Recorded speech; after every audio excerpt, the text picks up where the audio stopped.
tastes better than it does other days. Today's one of those days.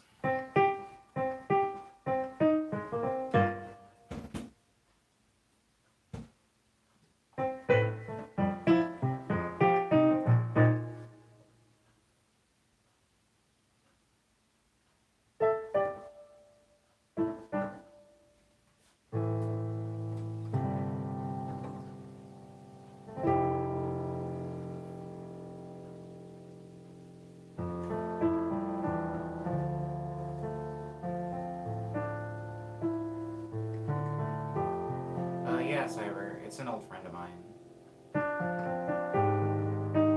There's actually also a DJ and producer. It goes by Curion. Qrion.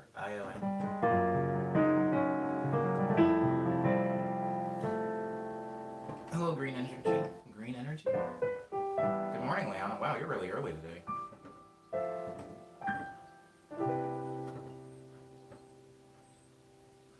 How's your morning going? Friday? Is it Friday?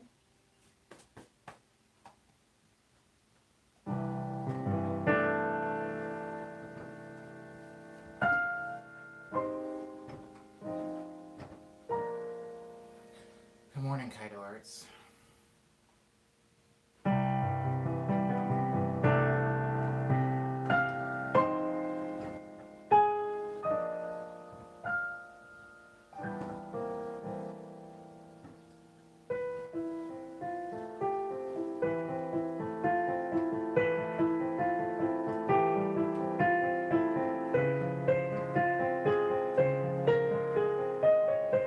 Welcome back from the dead, King Kate.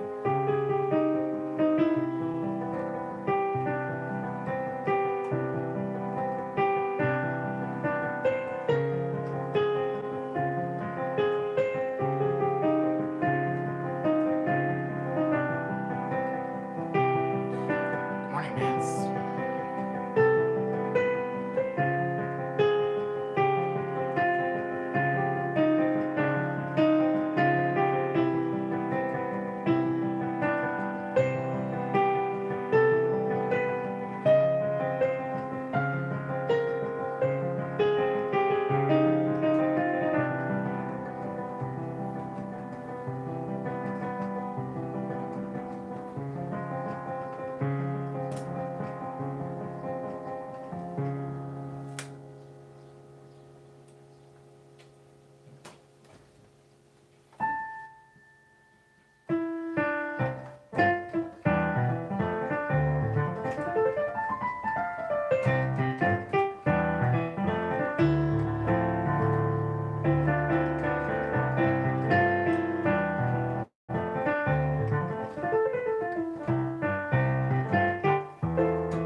I don't know how much water it is, Mance.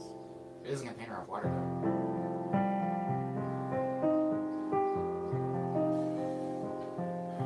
Nana? Nana?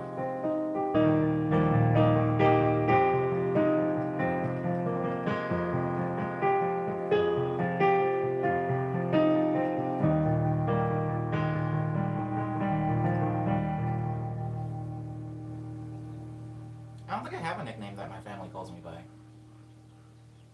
At least not that one that isn't like a direct insult. Usually it's something insulting. How you, Saria? How are you doing?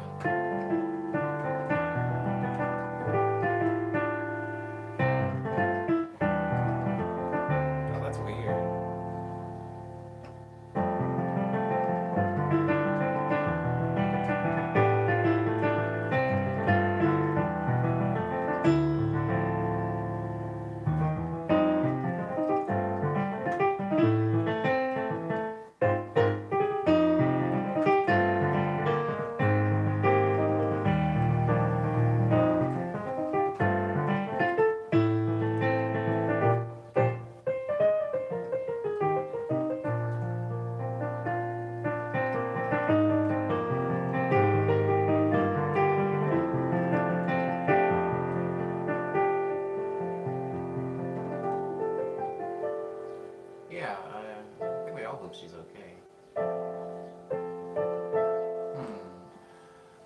My service provider, says Kincaid. Someone thought it would be fine to turn it off for an hour. I've been having a lot of internet issues actually.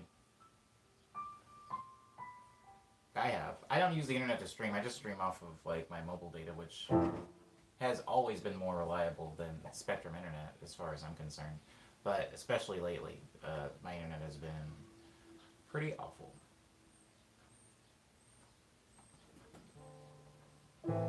Oh, it isn't a lot of songs, isn't it? Yeah.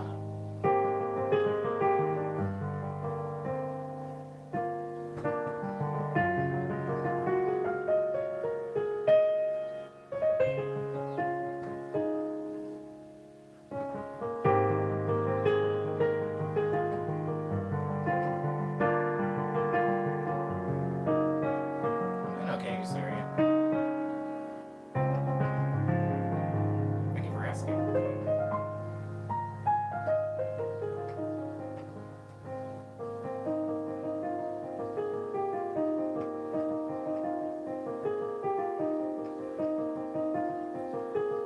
Oh, I wish I could read Korean. Appreciate you.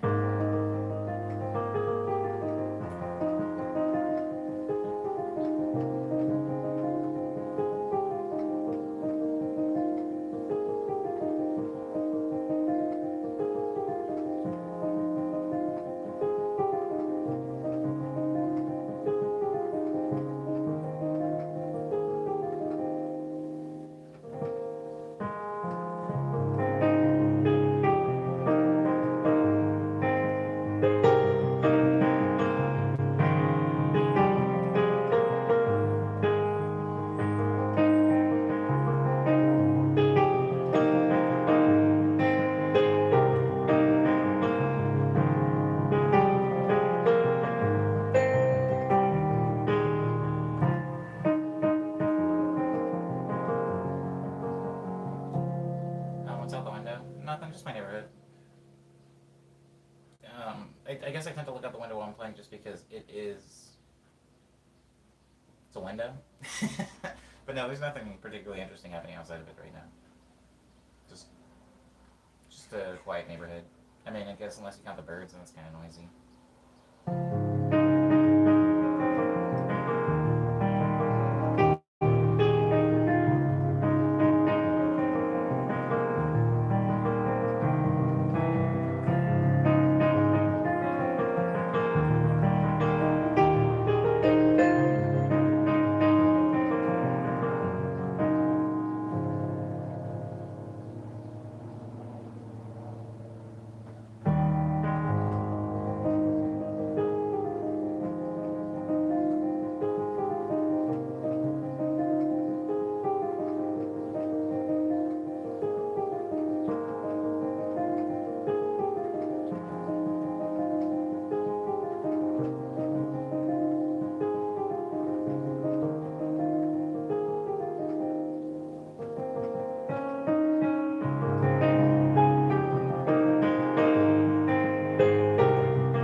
says Cyber called Crawl Space Ninja. Oh, that makes sense. Cleaning out crawl spaces.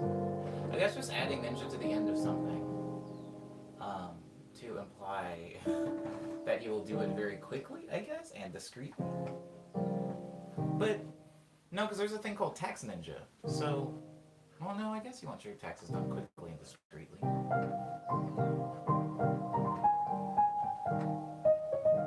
And I have a, what is it?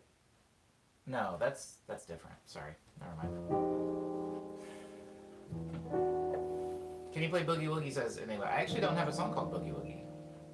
I don't have a song called by that name, Enigma. So I guess no. Is my answer to that.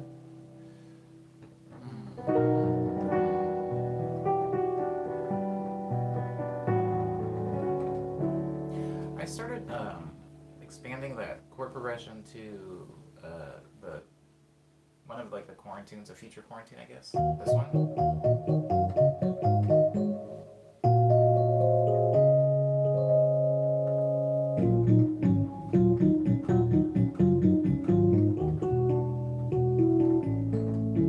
Let me start that over.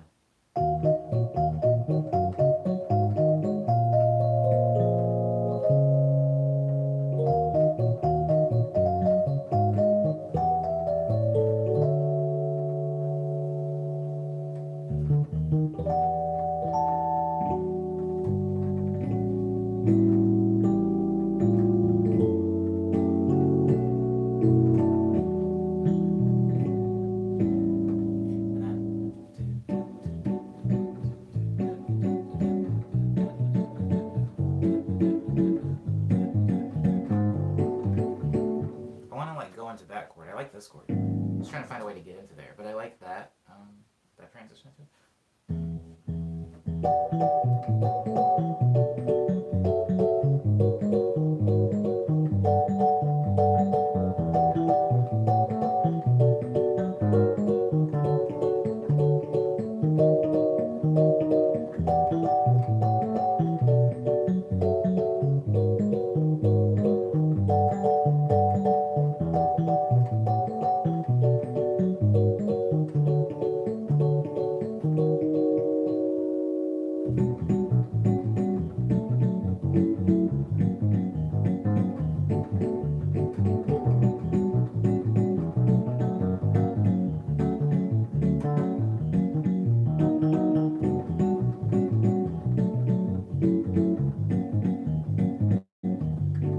I think I'm probably going to forget that rhythm. That. I probably will forget that, but as long as I can remember the chords.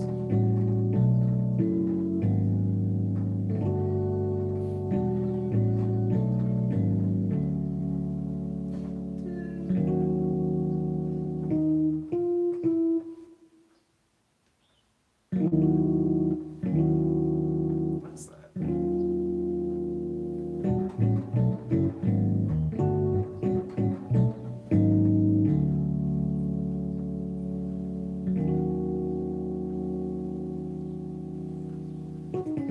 Something to think about.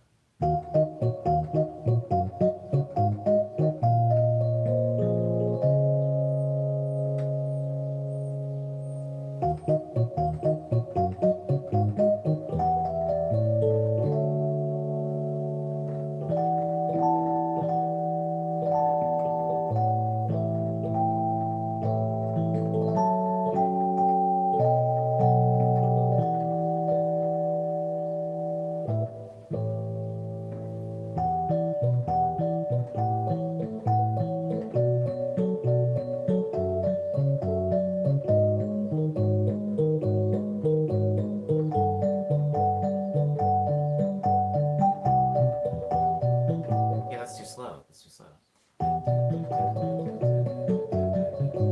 You have to do them once each. Hi Cass. Welcome to the stream. I didn't see you come in.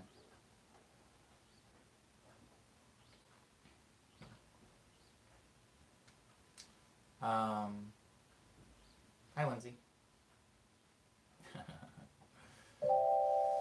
Google stopped supporting the brand we have, and I wouldn't be able to comment. Interesting. That's funny. It's funny when companies making decisions like business wise or brand wise hinder us from being able to do things in our day to day life. Um, I can't think of that happening to me, but I'm sure it has. I'm sure it has somewhere. Um, I think that. I think that.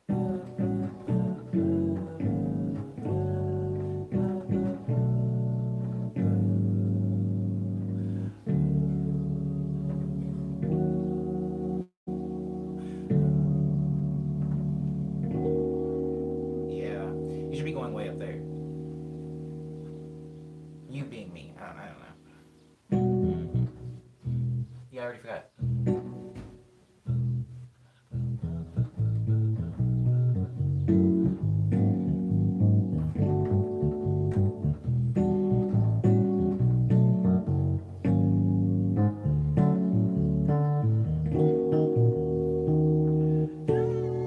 Yeah,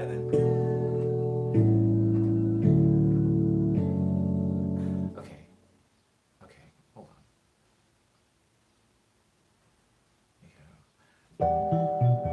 No.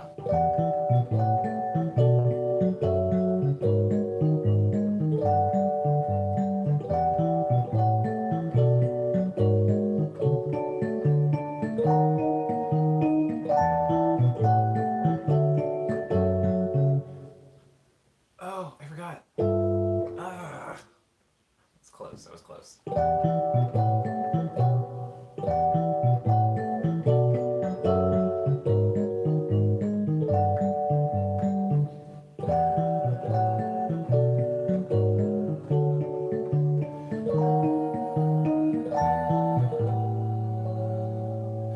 Da, da. Yeah, there it is.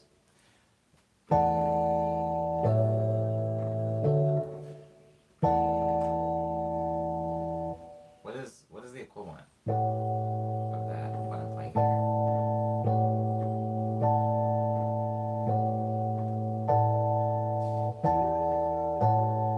Ooh.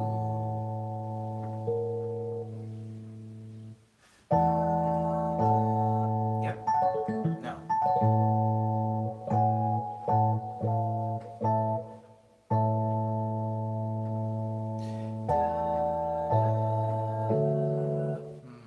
Yeah, probably. Oh, word up, Cass. Cass, you've got the arranger's ear. I don't know if you're a musical arranger, composer. You've got the composer's ear. Lindsay says, "Post art anywhere? I'd love to see." Oh yeah, Maddie's art. Maddie's art. Mm, mm, mm.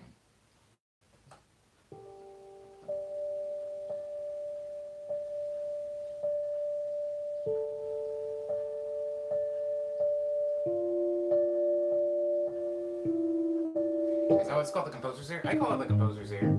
Well, I don't really call it anything. I usually change what I call it. Like at the beginning, I was calling it the arranger's ear. Usually hearing uh, when you listen to music, being able to hear additions or accompaniments, it's like a creative skill. Um, it's like a muscle that can be worked out and flexed. I think that one of the main reasons I got into making music is because listening to music, I would often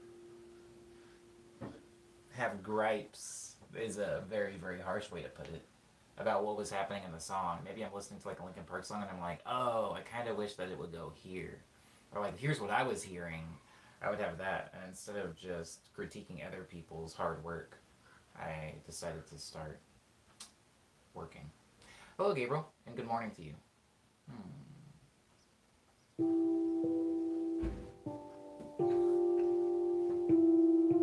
My dad is a singing teacher and music producer too. That's cool, Cass. Congrats to your dad. Hmm.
it's taking me.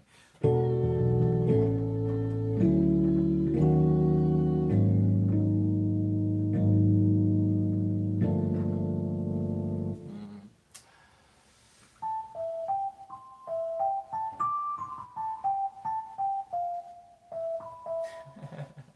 That's a funny comic, Cats. Hi Nova. I didn't see Nova arrive. Okay. I'm only gonna spend like 2 more minutes on this thing I'm messing with because I have other places I need to be musically. We have to move on.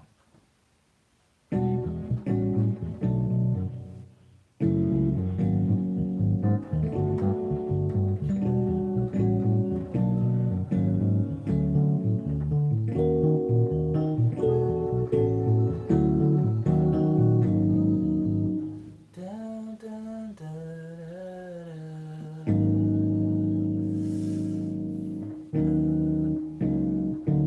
yeah, it is there.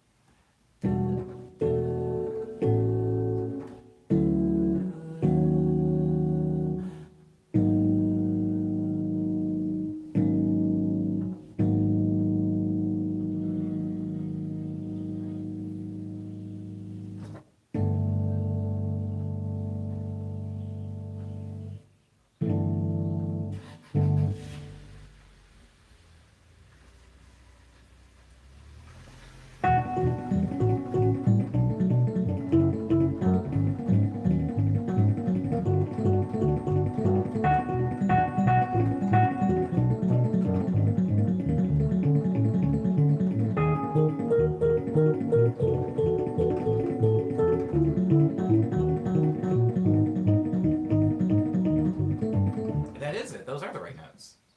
Okay, okay, okay.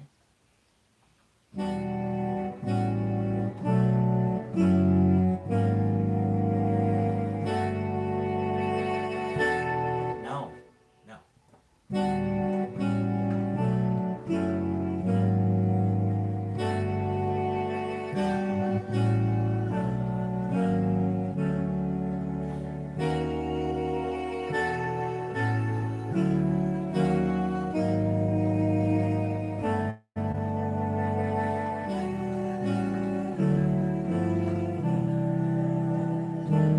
Okay, okay, okay. I hear it now. From the top.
Yeah, that's it. Anywho, the song is called Doublets. Oh, I'm gonna play it in that sound?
nice to think of my dad.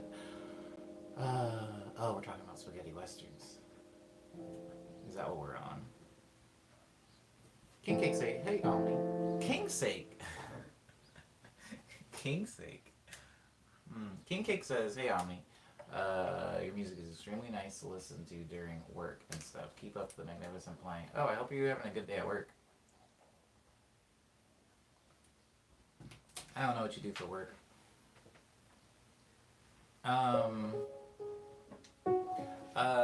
Thank you, Lindsay. I'm glad that you like that rendition of Vanilla. If I'm being completely honest with you and transparent, about halfway through that rendition of Vanilla, I did black out a little bit and forgot what song I was playing. And it wasn't until I got to the end and it became unrecognizable for me in my hands. I don't even know what. I got to the point where I was hitting like, yeah, like I don't know what that is.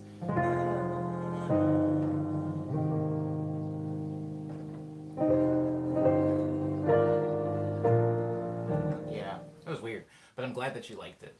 I don't know if I can recreate that version of Vanilla, Lindsay, so I'm glad that you were here to hear it. Well, I mean, I guess you couldn't have not been here to hear it since I don't play it when you're not in the stream. I'm sorry, Alpha, that the food that you made was not good. It happens to me every now and then. I have this problem where, like, every now and then I get eggs perfect, but about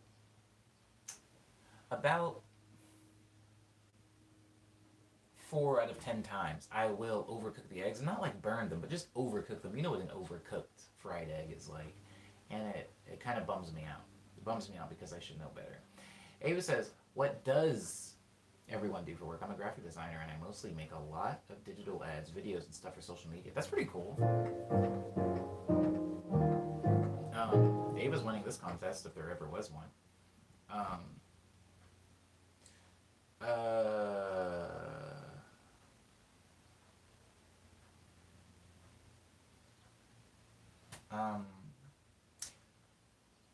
Everybody knows what I do, so I guess I'm not included in this game.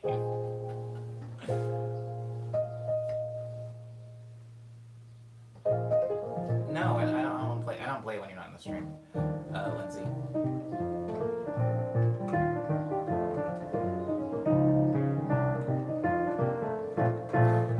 So that explains why sometimes if you take a long break from the stream and I play Vanilla, it's kind of rusty and weird.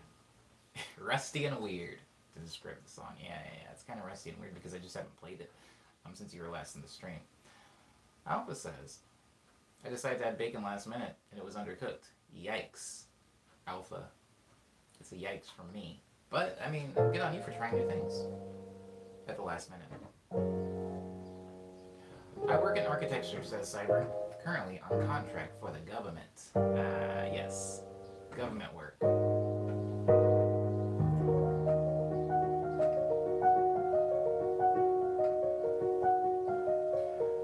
I do nothing for work. I was in college and now I do nothing for work. I like that as a sentence. But Enigma says I do nothing for work. I was in college. Now I'm not doing it because your boy COVID decided to happen. Yeah. That'll take you right out of school, won't it?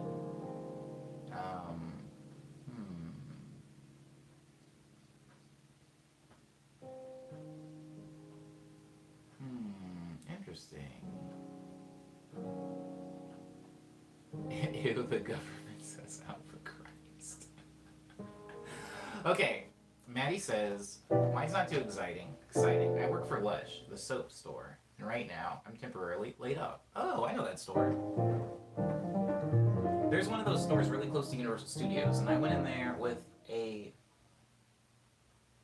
Who was I with? Oh my god.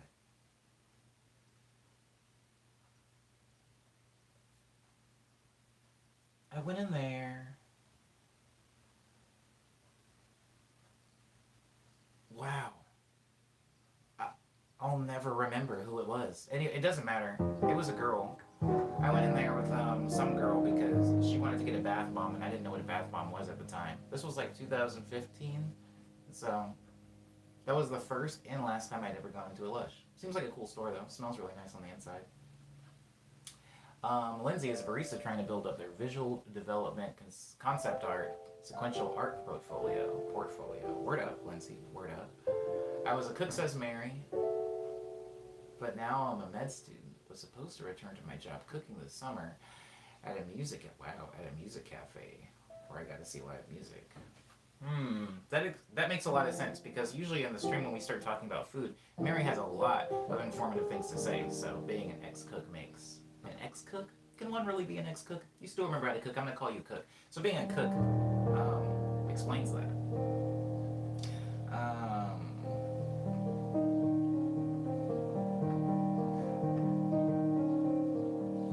Omni says Cloudless. Is it wise to save up to buy a keyboard or piano?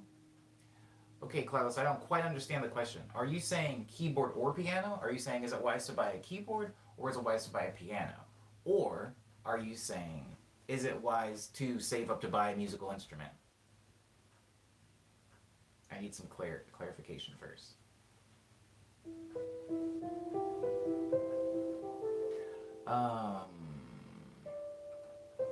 I was in graphic design program, but it was terrible, so now I'm in the crazy visual media program that's hard to explain, says Alpha. I believe this.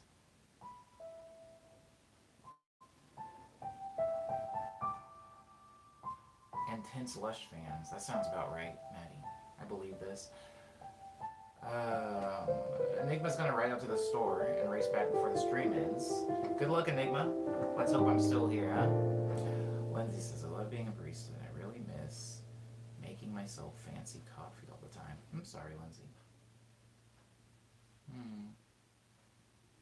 Cloudless says, well, I mean, musical instrument. My bad. Okay, I thought they were the same thing. Oh, word. Keyboard and piano, Cloudless, just for future reference. I know this is not what the base of the conversation is, but think of a keyboard and piano as a square and a rectangle, right? A square is a rectangle, and a square is a square. A rectangle is a rectangle, but a rectangle is not. I realize I'm actually convoluting this more by trying to use a geometry analogy. A piano is a keyboard, but a keyboard is not a piano necessarily. This is a keyboard. Oh, it is getting messy. Keys arranged in a board is a keyboard. A keytar is a keyboard. An accordion is a keyboard. A melodica is a... Oh, wow. I wish I could, edit that out. A melodica is a keyboard. Anything that has a keyboard on it is a keyboard. But a piano is a very specific instrument that has strings inside of it. It has, strings and hammers inside of it. Very big. Very heavy. An accordion is a keyboard. A piano is a keyboard. But an accordion is not a piano. I'm done with this analogy. I feel like I'm digging the hole deeper than it needs to be. You're saying, is it wise to save up for a musical instrument? Yeah, if you want one. I feel like that's a very easy question. Yeah, if you want an instrument, saving up for it is wise, unless you have some other way to get it without saving up. If you're just going to steal an instrument, or you have wealthy parents that'll buy you an instrument, then I guess there's no point in saving up for one. But if you would like an instrument, and you have an income, I would recommend saving some of that income up until you have enough to purchase the instrument you would like to own.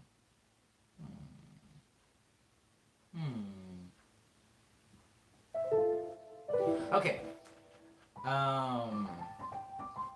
Ooh, game shop. I didn't know Tommy worked in a game shop.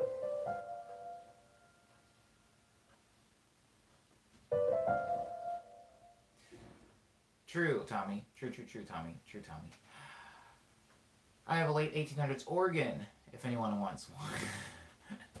Jesus Christ, Ava.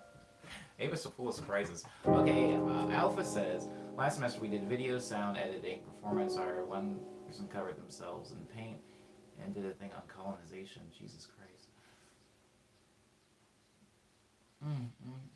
Okay. I'm gonna try to breeze through some of these to get to the bottom. I have a MIDI Fighter 3D, but I feel like I need a keyboard to actually form the music to perform it with the MIDI.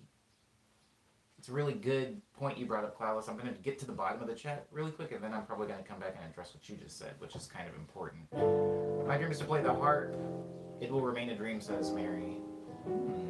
Maybe not, Mary. You got a long life ahead of you.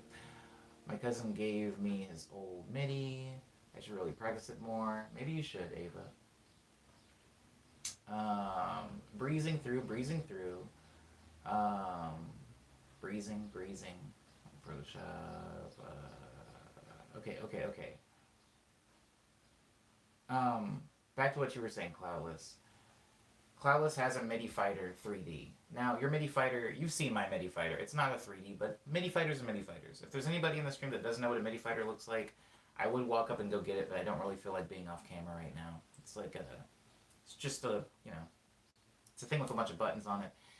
You're saying, Cloudless, would it be better or wise to invest in a instrument that more resembles or emulates an acoustic instrument, right? Because if you buy a keyboard, even if it's a MIDI keyboard, it's going to emulate a piano or a synthesizer. Whereas having a MIDI fighter doesn't really emulate any real world instrument. And my advice to you, Cloudless, is to think about your trajectory. Where are you trying to go? There are a lot of amazing musicians and amazing composers who cannot really play an instrument, right? They know how to arrange notes. We talked about this in yesterday's stream, Cloudless. I don't know if you were in it, but we talked about multifaceted artists and how artists typically now, especially in 2020, have to learn a myriad of different skills in order to just be taken seriously as an artist. Now, you, Cloudless, could remain very, very skilled and grow as a musical arranger, and it really doesn't matter what your tool is. You could use a MIDI fighter to do it. You could use a mouse and a keyboard. You can use whatever you want. You don't need to invest in a keyboard to be able to write good music. Now, if you want to be able to play keyboard, Cloudless, then yeah, maybe you should invest in buying some type of keyboard if you want to be able to know how to play one. But keep in mind that music creation, especially now in 2020 versus maybe in 1920, so 100 years ago, 100? Yeah, that's 100, wow. Screw my math. Anyways, 100 years ago, music was way more prohibitive, right? Where you could have all of the dreams and ideas musically, but unless you really learned how to play an instrument, it was going to be very difficult for you to bring that music to life. Now, in 2020, that's no longer a thing. You don't need to know how to play piano. You don't need to know how to read music. You don't need to know in order to make music. So if you, Cloudless, are thinking that by getting a keyboard, it is going to somehow make you more adept to making better music, I would say that's not necessarily true. However, if you're just trying to grow as a musician and you want to get experience playing on a lot of different things, I would recommend getting a keyboard. Why not? Right? I have recently being in the past 3 or 4 years, taken on the philosophy that if it's a musical thing, why not grow? I'm going to die eventually. This body will expire. And when it does, all of my knowledge of music will with it, right? It's just going to be a hunk of bones. But before that happens, there's an entire world of music that I can learn. Maybe I can learn how to play the saxophone. Maybe I can learn how to arrange things. And if something feels like, it's easy, free, like I can learn it, then why not? That's why I had an accordion. I did throw out the accordion finally, because it was just taking up a lot of space. I very rarely play it, and I didn't want to become like a hoarder, so I threw it out. But I learned the accordion just because I was like, it is a keyboard, might as well. It could be fun. And a lot of the things I had to learn in order to teach myself how to play accordion, I still use today. Accordion taught me something very interesting. Oh my god, I'm rambling. Cloudless. Accordion taught me something very interesting, which is sustenance or sustain in music. Sustain in music, obviously, if I hit this note, it's going to ring out, but it's not going to ring out infinitely. It is going to have a gradual decline in volume or resonance until it is not resonating at all. For example, right now you can't hear that note anymore. It is no longer ringing out. But there is a very long period of time where you could still hear it, versus me just hitting something once and then going away. Playing accordion, it has air in it, right? You're going like this, and you're increasing air into the bellows, and then you're squeezing air out of it. And knowing that forces you to realize there's something that goes on in music, much like this. If you think about when somebody's using the violin, the stick, the bow, whatever, the stick isn't. It's not like a mile long, right? And that's why we have to go two different directions. The accordion has a limited amount of air, and that's why we have to go two different directions. When you're arranging notes on a computer, if you're trying to emulate human behavior, which I often do, You have to keep in mind some of these things. If you're hitting a violin note on MIDI, you can make that violin note last for, I don't know, 2 hours if you want to just stretch it long enough. But an actual violin is not going to be able to sustain that. Somebody playing a clarinet is not going to be able to sustain that realistically, and if they do, it's going to sound a little bit different. So, learning how to play accordion, I'm not going to be playing accordion every day. I'm not putting it in all my music. But it did teach me something about when you're playing something, it's going to sound different than when you just load up a bunch of MIDI. And I started studying the humanity or the human element more so in music playing than just how an instrument sounds. Because you can have a very realistic sounding trumpet or something like that via sample libraries like I have. But if you don't really know how a trumpet behaves and how a human being plays a trumpet, your trumpet that you're arranging is always going to sound a little bit off. A little bit impossible. Wow, that was a lot. I'm not gonna scroll. I'm not gonna scroll up in the chat because it looks like I missed a lot of stuff in the chat. So if you had something that you aimed at me and I didn't see it because I was answering a question, just like tag me. Do at Omniboy. I don't know if that makes it like show up special for me or something like that. Wow, that was a lot of talking. I talked through like 15 minutes of the whole stream. I'm sorry, guys.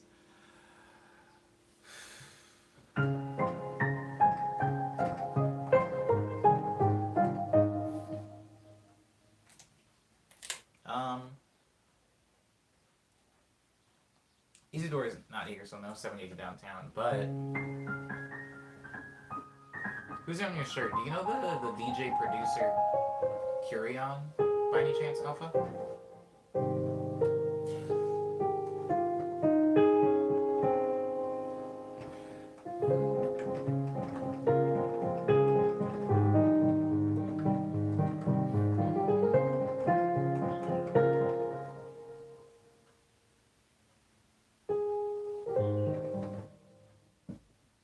Hey, they're doing the thing again. There's like a new type of bird that's been hanging out in the neighborhood lately. Sounds cool. Anyways. Oh, King Cake. I'm no good at answering those questions. King Cake asks, what's the fastest you've ever played? I don't know, King Cake, because I don't know. If you ask me what's the fastest I've ever driven,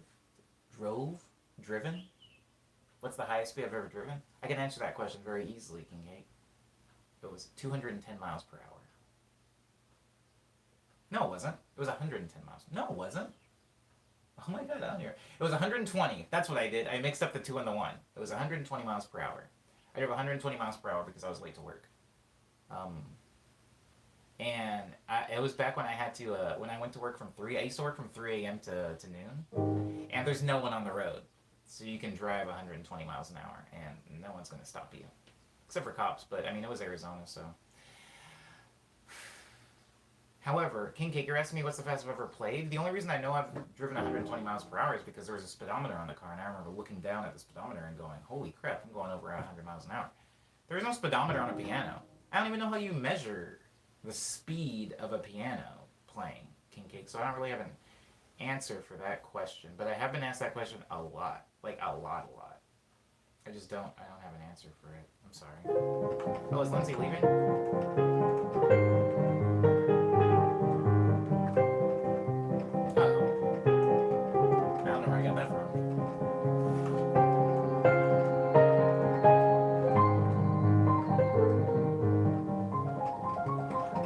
Says speed dreams. You know what's funny about speed dream?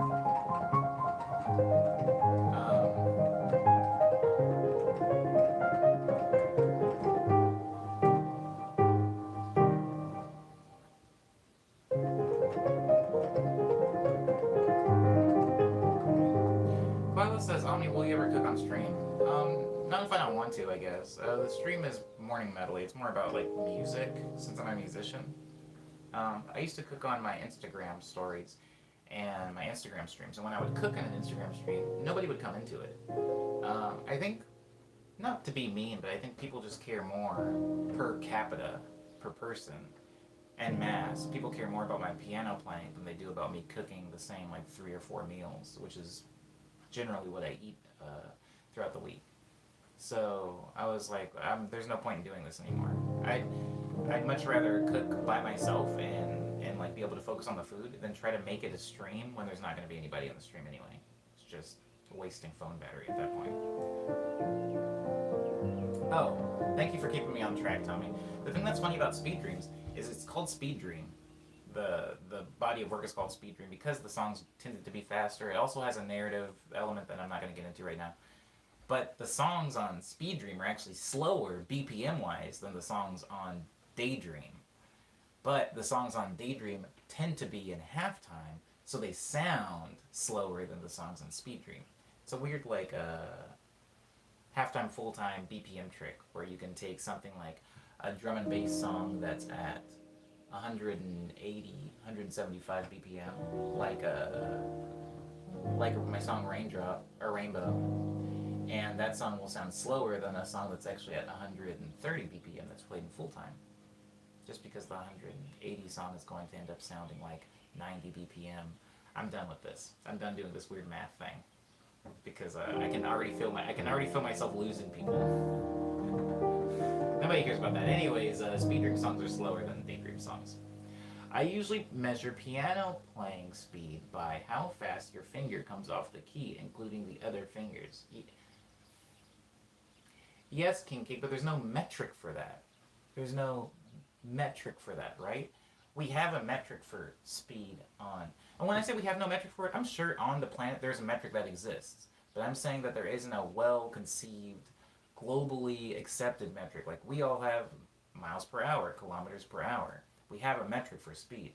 We don't have finger presses per minute. We don't have like a metric for that, King Cake. And even if we did have a globally accepted metric for that, I don't have I don't know, a pianometer, like measuring my fingers so I can know how fast I'm playing. I don't know, King Cake. So that is why I don't know how fast I play. But I can say this, King Cake. Speed on a piano is not something I focus on. It's not something that's very important to me. Now, I do a lot of modulation of speed when I play. Like the song that I was just playing, that's about the speed I played at. But then when I go up here to, I don't know if you can hear it, but very slightly, I am slowing down. It's a slow down. And I'm going slow. And it gradually speeds up. Fluctuation. I don't just have a song where this song is this fast, this song is this slow, especially on piano. And so with that kind of liquid, constantly shifting speed, I don't know what the fastest song I have is. Because speed, as far as this fast and this slow superlatives, isn't, at a certain point it leaves artistic logic. It leaves it becomes speed for the sake of speed, or it becomes slow for the sake of being slow, fast for fast, slow for slow, which is not a thing that I focus on. It's almost like having a shirt and being like, wow, how blue is this shirt? This shirt's so blue. And it's like, yeah, but is it a good shirt or not? This chicken is so spicy. Ooh, I love it. But it's like, does it taste good though? And so a song, when people say, what's the fastest song you've ever made? It's like, I don't really know, because that's not really what I think about when I'm making a song. It's somewhere like, but it's like maybe somewhere like 50th on the list of the things I consider usually when making a song. On some slowdowns and speed ups feel really hard to do with digital and with full band. I think that's something really nice that you can do solo. Yes, Gabriel. Okay, so Gabriel, I'm glad that you brought that up, because also, good morning, Dark Row. Welcome to the stream. I'm glad that you brought that up, Gabriel, because I don't know if you knew this, but I know a few people on the stream knew this. But I played in a lot of bands. Played in like 6 or 7 bands. And so, because of that, enjoy your lunch, Cyber. Because of that, I have some experience with playing with other musicians. Now, one of the bands that I was in, named Peach Cake, did have 3 songs that slowed down and sped up a lot, like throughout the song. It was very, very fun to play. Those songs were very fun to play. And I will agree with you, it was more challenging to do as an ensemble, especially if you're not experienced with playing with each other. After I'd been playing with them for several months, it was very, very easy to do, and it was fun to do, actually, too. You just get a sense of artistic chemistry, or not even necessarily artistic chemistry, but performance chemistry. From performing with these people, you kind of become one, you kind of lock in, and it's really easy then to do these speed fluctuations. But yeah, it is definitely more involved. You're right, Gabriel. It's more involved than doing it just by yourself.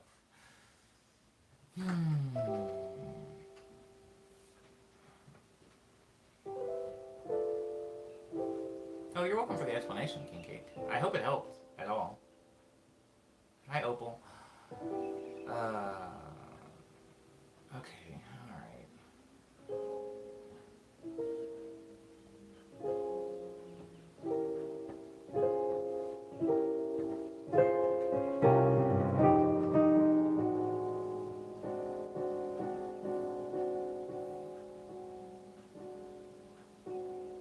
You get better at reading them. You can also go completely in a wild direction alone. True, true, true, Gabriel. True. This is true. It's weird. It's weird, preference. I don't think I have a preference between playing by myself and playing with other people. Um, I don't think I have a preference. They both have so many strengths and weaknesses. Something that I'm constantly blown away by with piano, because piano is such a big instrument. Um, um, Hold on, let me stop from that. Okay, so Audrey says, speaking of speed, do you think all slow songs feel sad? No, I do not think slow songs feel sad. I think that songs are. I don't want to use the word multifaceted, so I'm going to say dynamic. Oh, which is a way better word to use anyway. Um, really quickly, because this is an easier question. Cloudless says, Omni, have you thought about playing drums? I did play drums a little bit for a second, but not in an ensemble or anything. So yes, I have thought about it, and then I did it. But back to what Audrey said on speaking of speed, do you think all slow songs feel sad? Songs are dynamic. Most songs are dynamic. Some more dynamic than others. And so usually when you're listening to a song, you have a lot of things you can take information from, right? Audrey, you can take information from the speed of the song. You can take information from the rhythm of the song. You can take information from the melody of the song, the chord progression, and then finally, if there are lyrics, you can take very literary information from the song. So, that being said, speed of a song, slow, fast, BPM low, BPM high, that's just one of those layers of all of the dynamics of a song. So if you have a song where the song is about, you hear, I don't know, Mike Bublé sing about how much he loves his new wife that he just married, and the song is written in like a major key, and the rhythm is very like, it's like a waltzy rhythm, but it's still slow, I would say that that's a happy song. Because one of the things, the speed of the song is slow, is just a little bit of the information that I take from the song. But if all the other information that I'm taking is to the contrary of that, then I'm going to assume that it's a happier song. Now, that can be done the exact opposite way too. For example, I'm going to use one of my songs for this example. If you think about the song,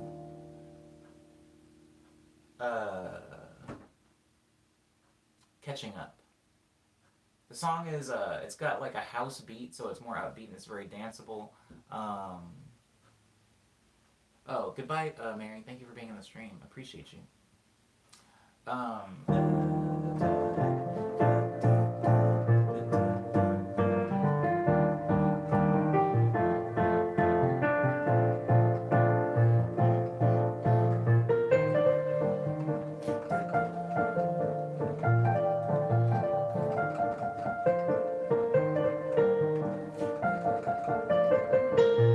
That song sounds happier for sure because it's more upbeat. The chords, whatever happy chords, whatever emotion you want to project onto those chords, and then even the melody.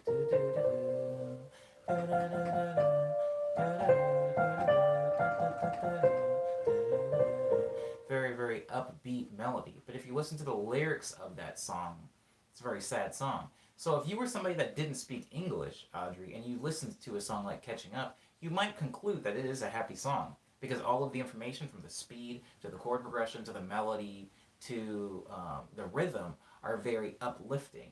All of that information is very happy. The final key element that makes it a sad song is the lyrical content. Same thing with Venomade. Yes, that's a very, very good example. Venomade and Catching Up are very similar in that they are very happy songs with very sad lyrics. And again, if you can't understand English, or if you're just not listening to the lyrics, you can think that they're happy songs. So you're asking me if I think that a sad song, or if I think a slow song is sad or generally sad, and I'm saying that's not enough information. If I'm listening to the song and all I can understand is that it's slow, I can't hear any notes, I can't hear any rhythm or anything. I just don't have enough information to make an assumption about the song. It's like barely a song to me if all I can hear is its speed.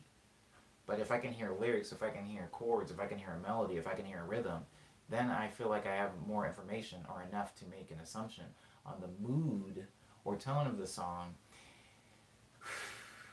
King Cake says, Omni, will you use your button pad in Morning Medley in the future, or have you already used it in the past morning streams? King Cake, I have used it in a past morning stream, but not one on YouTube. I used it in my Instagram streams quite a while ago. That button pad you're referring to, actually, I don't know what you're talking about. Are you talking about my sequencer or my MIDI fighter? I have several pads with buttons on them. I guess whichever one you're talking about doesn't really change the answer, or the answer to the question. The answer to the question is, Morning Medley is mostly focused on,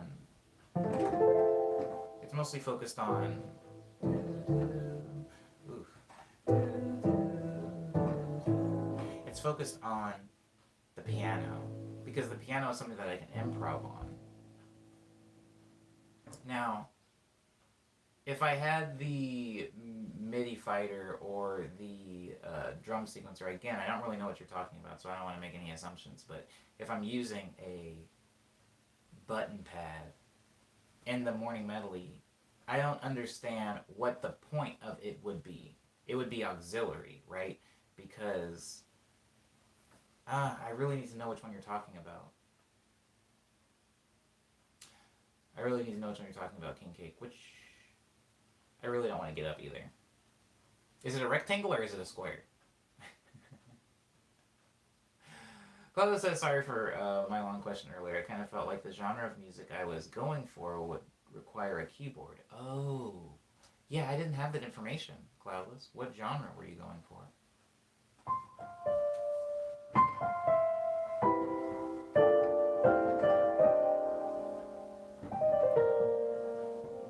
It's okay, King Cake. It's okay.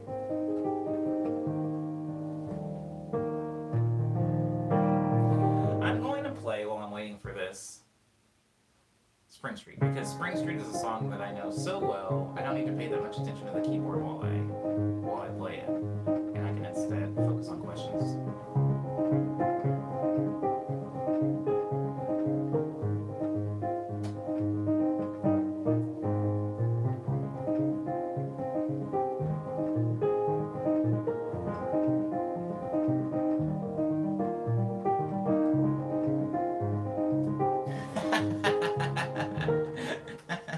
Sorry. I was going for the chill house type. Chill house type.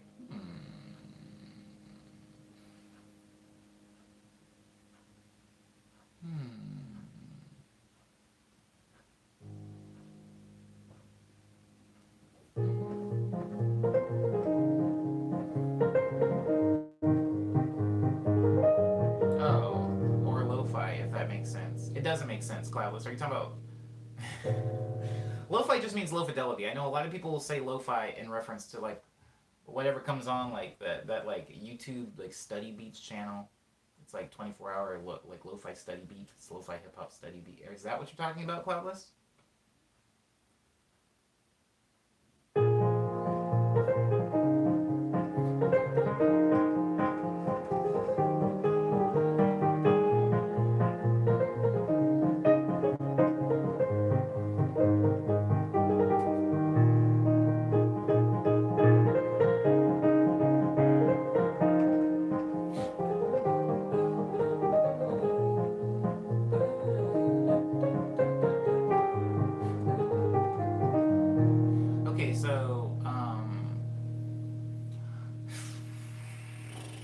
okay, so a lot of people, oh, Christ. I don't want to necessarily get into lo-fi hip hop, but I want to say that you don't need a keyboard to make any genre cloudless. That's what I want to say. I want to say me having a keyboard. Yeah, if you listen to my music, you might hear something that's really jazzy. Like if you listen to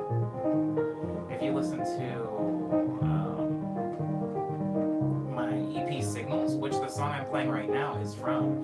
Yeah, it's gonna sound really jazzy and piano bass. And the reason for that is because I played all the songs live.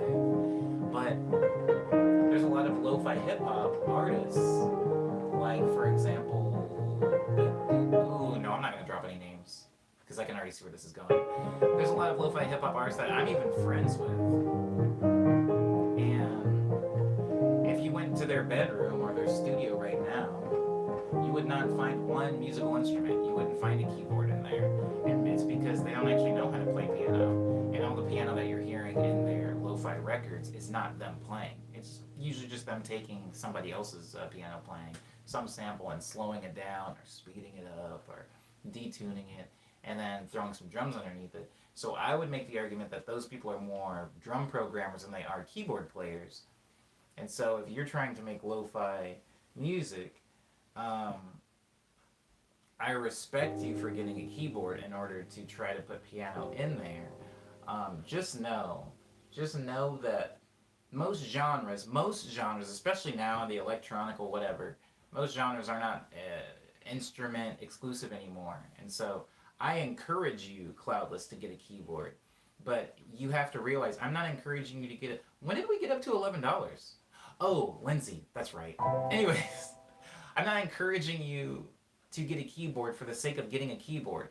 I'm encouraging you to get a keyboard because me, being a selfish kind of biased person, I think that every musician should be open to adding things to their arsenal. Like, oh, I should probably, hey, Omni, I've been thinking about making drum and bass, but I only make folk music. What should I do? My answer to that is going to be make drum and bass because screw what everybody else thinks. That's not always the best decision career-wise to make. And maybe if you're working on limited time, maybe getting a keyboard would be a waste of your time. Maybe it would in the long run. But I'm saying, why not? Why not learn how to play a keyboard? It's a cheap instrument to get. I would argue it's one of the cheapest instruments to acquire. Now, there is a range, right? Because you could spend like $8,000 on a keyboard, but you could also spend 80 versus, other instruments like a saxophone where, it's going to be hard to find a cheap saxophone. Okay. Oh, man. Wow. Mohammed. Greetings, Mohammed. Thank you for coming into the stream. I appreciate you. Hope you are having a marvelous Friday. Cloudless says, I honestly find a big interest in the keyboard, so I'd like to eventually learn how to play it. Word up, then. Then don't stop. Cloudless, go for the moon. Opal says, Omni, after the whole COVID thing passes by, will there be merch sometime in the future? Yes, there will be merch sometime in the future, Opal. Thank you. I'm going to get more into that maybe later in this year. I did have some plans for merch in the beginning of this year. Some of you guys will remember. I even have the sample for it in my closet, and I was wearing it yesterday, but I don't want to show anybody. So, I can't make any very calculated moves right now with the whole COVID thing, but after it's over, yeah, business back as usual. I hope so. At least that's the goal. Okay.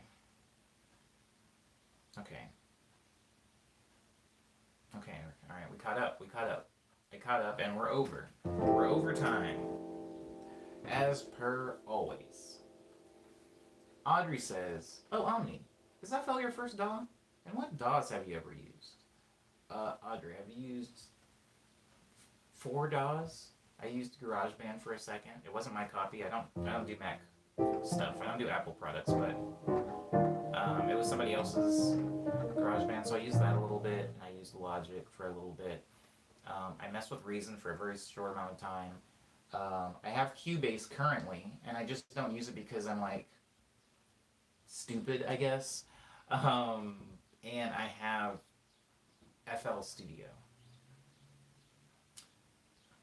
FL Studio was my first DAW. Yes, it was my first DAW, Audrey. I ended up sticking with it primarily. Like, it is my primary DAW. Most of the music you've heard was made in FL Studio. Not all of it was made in FL Studio. That I've made anyway. Um, but yeah, every DAW is more or less the same. I really don't like when people get into their bag. It's just like having the iPhone versus the Android argument. They're both great phones that are capable of doing a lot of things. They both have really good cameras. They both have a very nice screen. People are like, but this one's got this thing. This one's got this thing, though. I don't know how you're going to do that. And a headphone jack, everybody's going to try to nitpick the difference between the two big things. But the same thing is true with DAWs. Okay, Audrey, it doesn't matter what DAW you use. At the end of the day, it really doesn't matter. Nobody is a better producer than somebody else because they're using a better DAW. It's just not true. It's not true. Now, inside the DAW, I encourage everybody to use something that works for them, their workflow, you know. But don't get caught up in the idea that one is better than the other.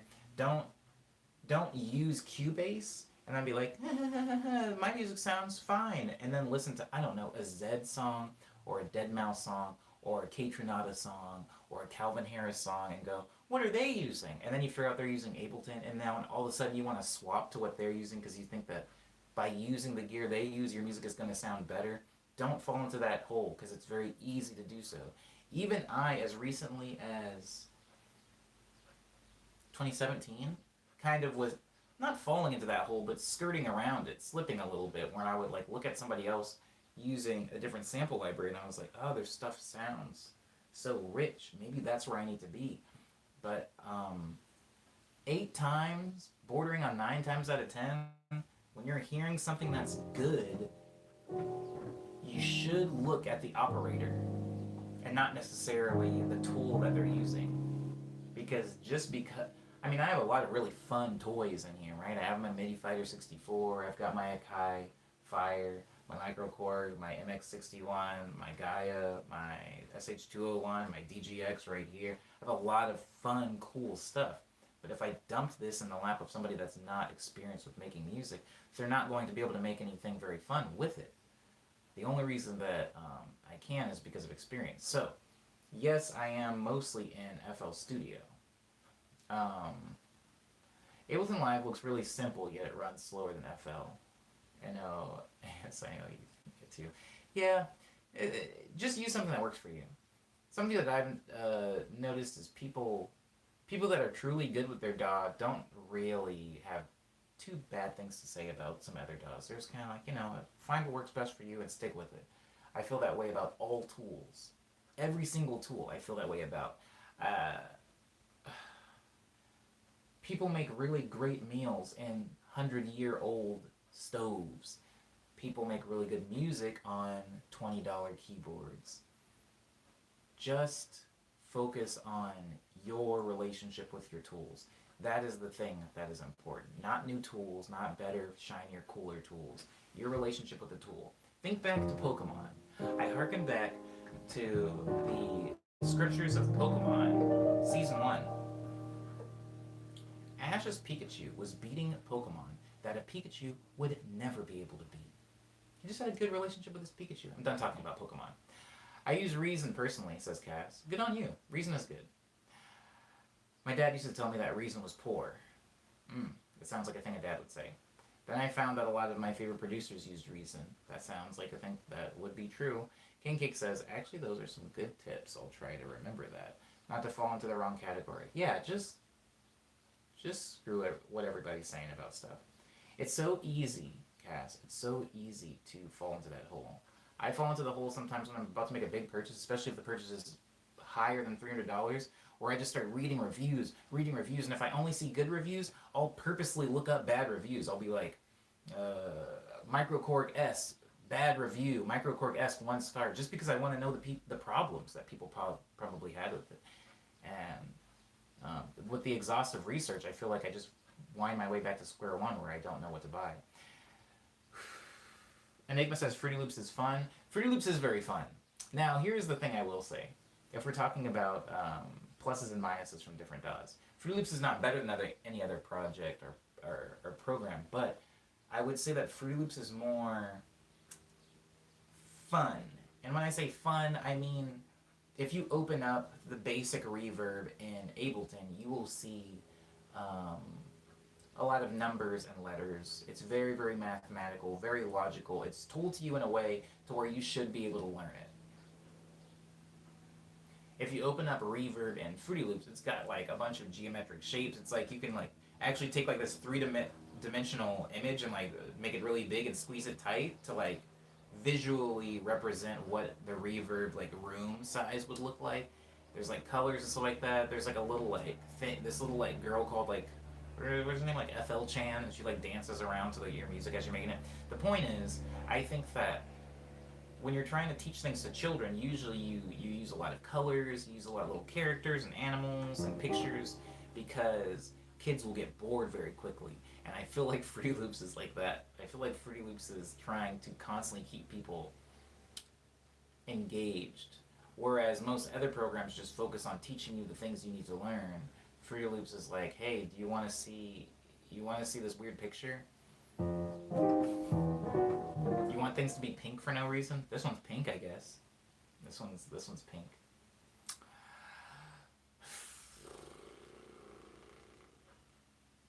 Okay. Cass says, I'm exactly the same, man. I research like mad when I spend more than 100 euros. Yeah. Euros? Yeah. Pounds? I don't know. I don't know what that symbol is.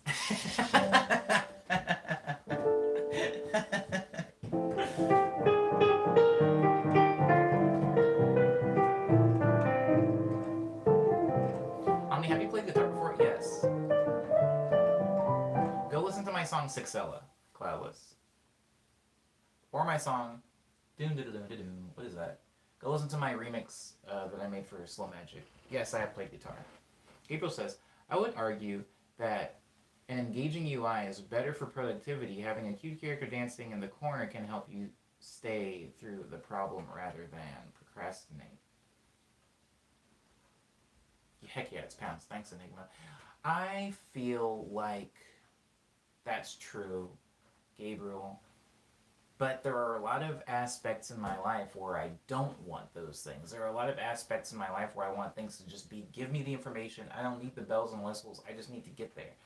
I'm kind of that way with cars. I don't care what type of car I'm driving. As long as it has 4 wheels and it can get me to where I need to go. I don't care what color it is. I don't care what the dash looks like. I don't care really what the seats feel like. I just want to get to where I'm trying to go. It's a means to an end.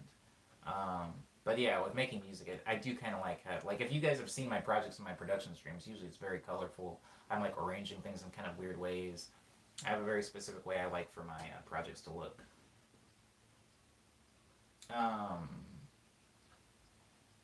Yeah, that's the DAW conversation that we have at least once every 20 streams. Somebody will say, "What program do you use to make music?" Or we'll be in a production stream and somebody will say, "What program is this?" And they'll go, "Is this what I should get, Omni, if I'm trying to make music?" And I'll say, "It doesn't matter." And then they'll get upset with me because they'll think I'm being cheeky instead of being, or they'll think I'm being dismissive instead of just being honest. Can I ride a bike? Do I own one? Oh. Are you talking to Enigma? I have 2 bikes. I have a beach cruiser and I have a street bike. And I love them. I love them both.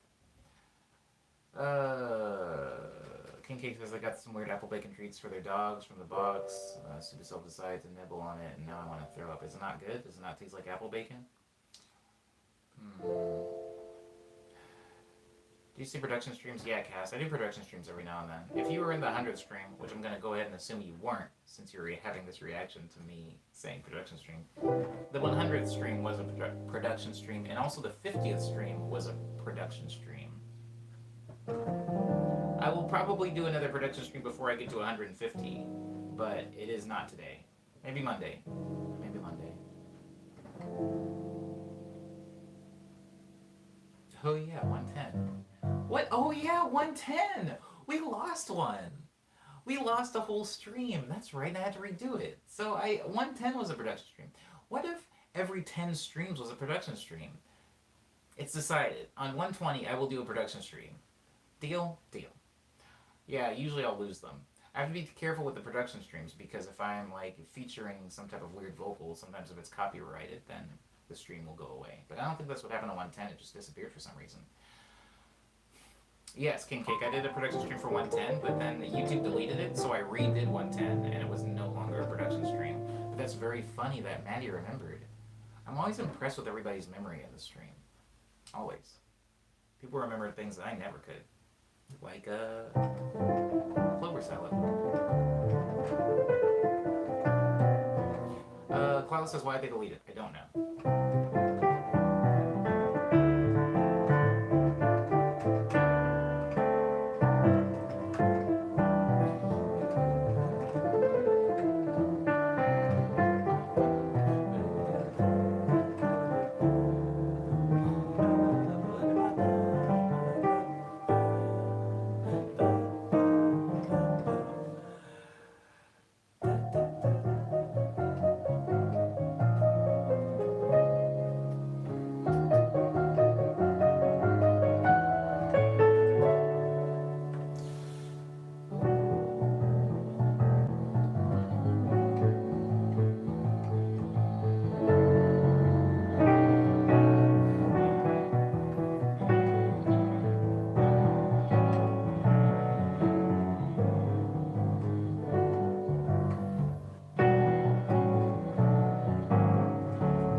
So cool. I love it.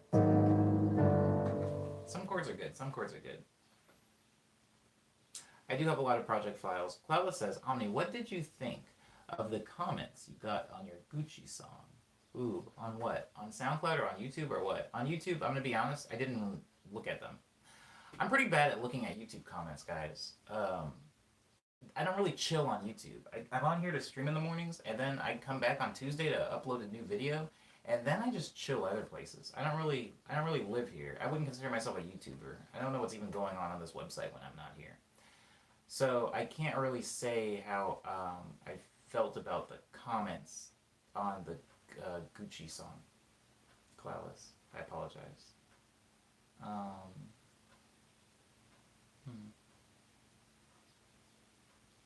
But yeah, I'll show you guys the projects on 120 since we're on 116 now.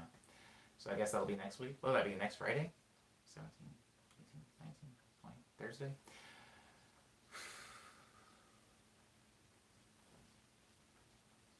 I do actually mind Cass. I do mind when people take my melodies and put them in beats because they are my melodies and usually they're from songs that exist.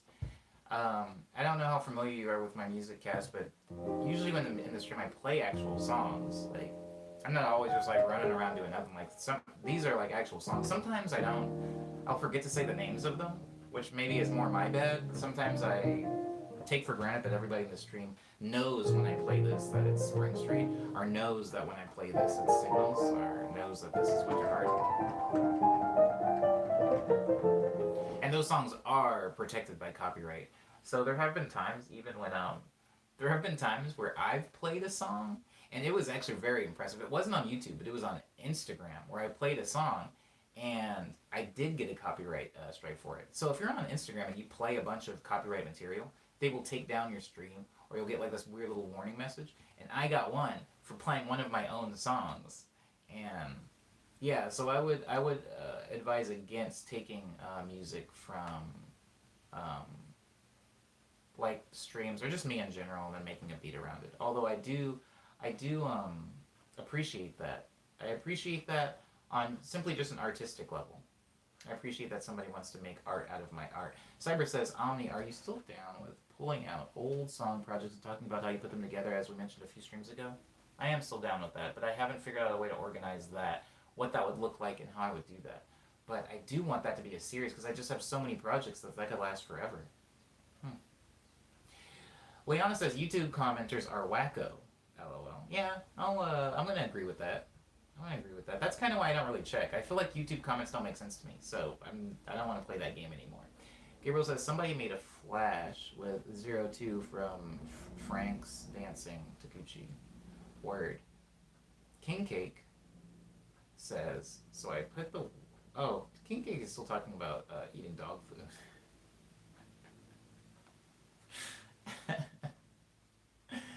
Oh God. Oh, that's really really nice, Cass. Thank you. I appreciate that. I appreciate what you're saying about like not stealing my music or not taking it without consent. And also, Cass, I will never fault anybody for not recognizing one of my songs. And the reason, like, I used to sometimes because I think all artists are pretty sensitive.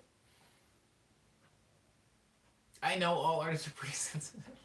And so typically, if I, let's rewind to 2018, 2 years ago, when I'm streaming on Instagram and somebody comes into the stream and they say, Omni, loved the Bad and Bougie remix, top notch stuff, can't wait for you to release another song.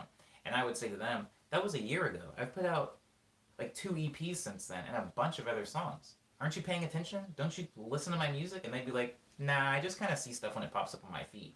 And you haven't gone viral in the past year, so I haven't been listening to anything. And I'll go, oh, and it would hurt my feelings, as it could. And so I think that every artist can get a little sensitive about their own catalog and people listening to it or not listening to it. There will be some times where people have been in the stream for, I'll say 2 years, and those and I'll be talking about I don't know Speed Dream or something like that, and they'll go, oh, what's Speed Dream? And I'm like, well, how do you not know about Speed Dream? I made it. And I talk about it all the time. And then I started realizing my catalog is very big. It's it's very large because I'm not very picky about what I release, or at least not anymore. So it's very big. And there are some times where I don't even remember my songs. There is a very funny and embarrassing moment when in an Instagram stream somebody said, "Do you do requests?" And I said, "Yeah, I'll play a request if it's my song." And then somebody said, "Can you play Gumdrop?" And I was like, "I don't have a song called Gumdrop." I did have a song called Gumdrop though. I did indeed have a song called Gumdrop, and it came out in 2013. But I had just forgotten it because I'd never played it live. It was like a off season release that I just kind of put out because my SoundCloud was dry that month or whatever. And this person somehow dug it up or remembered it from 2013 and requested it, and it was very confusing for me because I had honestly forgot that I made that song. And so now, whenever I say in the stream and I'm playing something and somebody goes, "Oh my God, what's that?" and I'm like, "This came out in 2017." I don't get offended by it because I don't even know all my own music anymore at this point. So how can somebody else who has their own life and doesn't have to live with me, how are they gonna know it? So word, I get that, Cass. Yeah. It's a thing. It's a thing. It's a thing. I'm not gonna remember all my song. Somebody says that's Keyline. What's Keyline?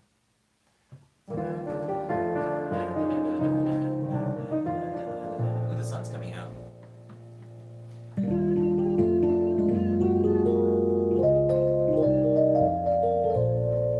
Keyline was a fun song. I played that a lot in the stream though. Enigma says, Omni, when I asked you to play Boogie Woogie, I was asking you to play the piano style, not the song you made. No. Here's the thing though, Enigma. The reason that I said I don't have a song called Boogie Woogie is because I only take requests of songs that I've played. So if somebody comes into the stream, they say, Omni, play some of that jazz. I'm like, I don't know what that means because we all have a very specific and personal opinion of what we think jazz is and what we think boogie woogie is. If somebody comes into the stream and they say, Omni, can you play some bebop jazz? And I play the intro to, what's this? Winter Heart. To me, that's very bebop. But somebody who has a different outlook on bebop might go, no, it's not bebop. Play something more, bebop.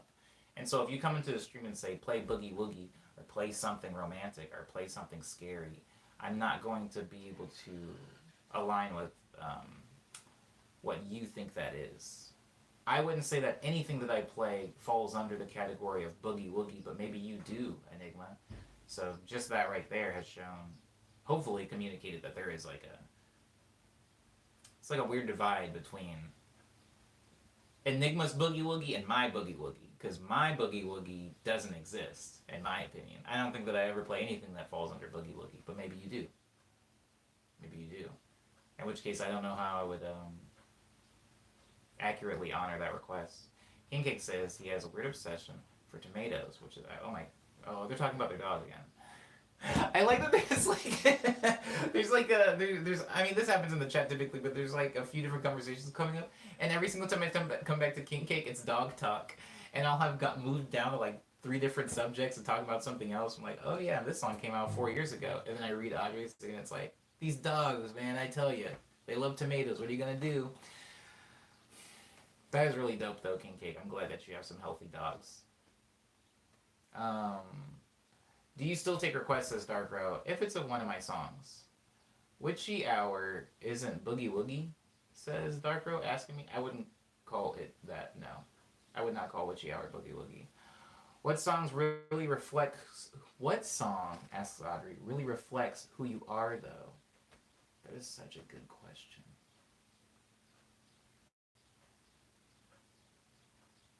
That is such a good question. Thanks, Liana. Whoa, Liana, why are you being so nice to me? What'd I do? Did I play double lets yet? Did I play double lets in the stream? Did I? I'm pretty sure I did. I'm pretty sure I did. Wow. I hope everything's well with you, Liana, and thank you. If I didn't say thank you already, thank you. I appreciate that. Can be completely subjective, though, says Enigma. Think it would be a bit ridiculous to describe Mozart as boogie woogie. Hey, would it? I don't know, Enigma. I'm not gonna go into that hole. I'm not gonna go into that hole because I know exactly where that hole leads. I'm not gonna go in there, but I can't say it would be ridiculous to describe Mozart as boogie woogie, because I would say that it would be ridiculous to describe any of my music as boogie woogie, but I think there is a sizable amount of people that would disagree with me, so I don't know. Genres are fake, nothing's real. King Cake says, Maddie, do you have a dog? They're talking about dogs. Thank you again, Liana. I was saying something. There was something I was talking about. I lost it. I'm sorry. I'm sorry I lost it.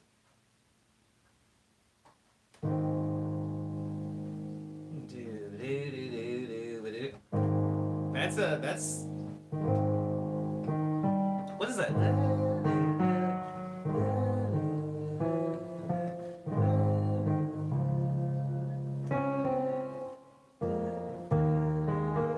What is that? What is that, guys?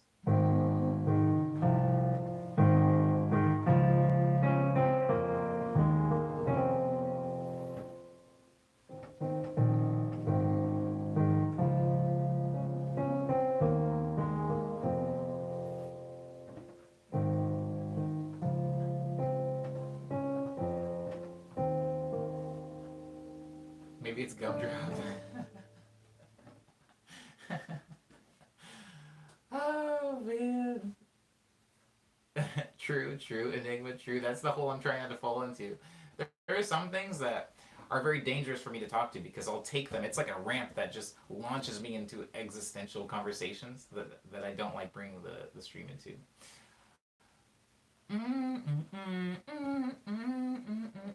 What is that? Does that sound familiar to anybody?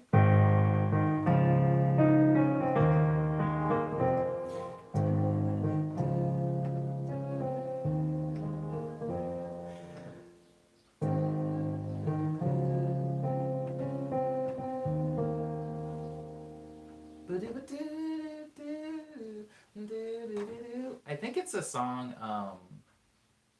I think it's a song that well, Becky was her name. Oh my God, was her name really Becky? That's very funny. That's very funny. I feel kind of sad for any white woman going by Becky in 2020.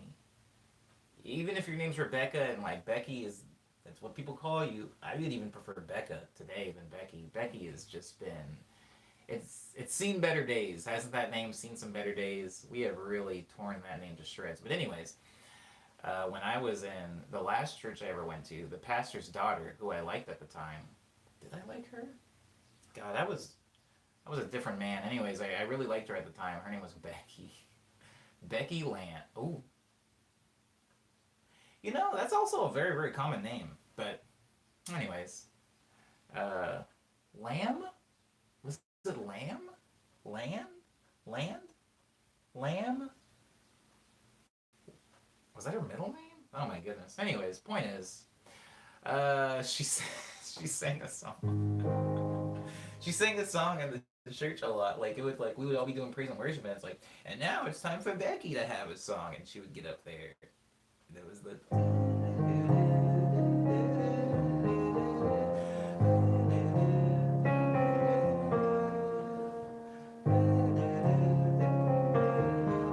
It was some really, really like bare bones, milk toast Christiany,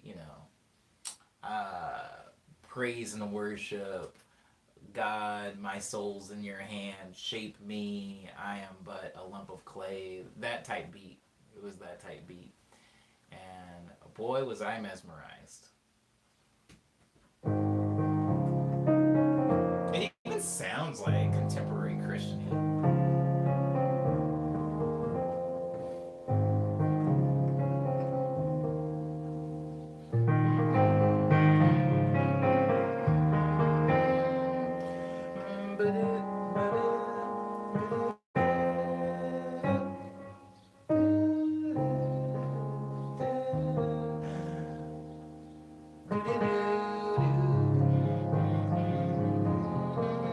How do I know how to play this song? I wasn't even playing piano back then.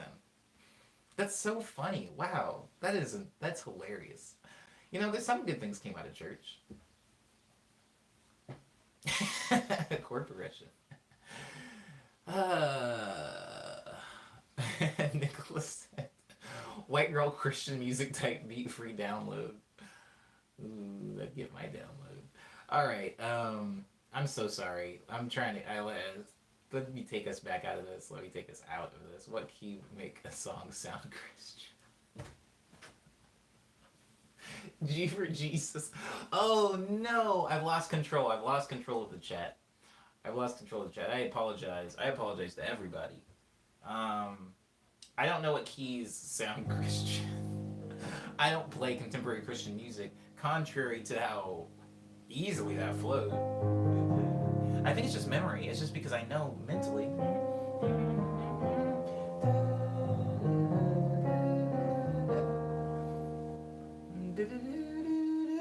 I remember that, but see, how do I know where the notes are? No. Okay, good. I'm glad I'm messing up now because that'd be scary, actually.